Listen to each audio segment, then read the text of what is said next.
Hey there everyone, in today's video, I'm going to show you how to fix Xbox app games not downloading or installing. This will be a complete guide, so follow along. Just before we begin, make sure to like the video, subscribe to the channel with all notifications on, and if you do have any questions during the video, make sure to comment down in the comment section down below, and I'll happily answer them for you. So without any further ado, let's get straight to the video. First things first, click on our start menu right over here, type in installed apps.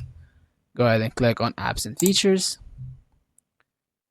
On the search list for app and features, go ahead and type in Xbox. Make sure this is Xbox, not Xbox Console Companion or Xbox Message. Make sure to click on Xbox right over here. Click on Advanced Options. Scroll down until you see the section that says Terminate. Click on Terminate and click on Repair. If that fails, click Reset right over here. Just a quick note though, this may clear app data. Once done, go ahead and close this out. The second option is basically clearing Microsoft Store cache. Go ahead and click on your your keyboard and click on Windows plus R.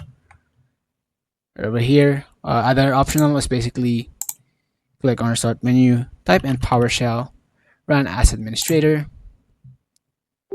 A window will pop up for your user account control. Click yes, and type this code right over here. Go ahead and give a quick look over here or pause the video. Once done, go ahead and press enter. For me, when I press enter, this will basically fail since I've already done this. As you can see, removal failed since I already removed it. On the same window, go ahead and type this code right over here. Go ahead and give a quick look over here or pause the video. Once done, press enter. And this, basically, it's gonna install gaming services from OpenStore page, restart your PC, and retry to download. Go ahead and install this right over here. Basically, that is all for this video, guys. I hope you find this video helpful. If it did, please leave a like on this video. Thank you guys so much for watching. Have a great rest of your day. Peace.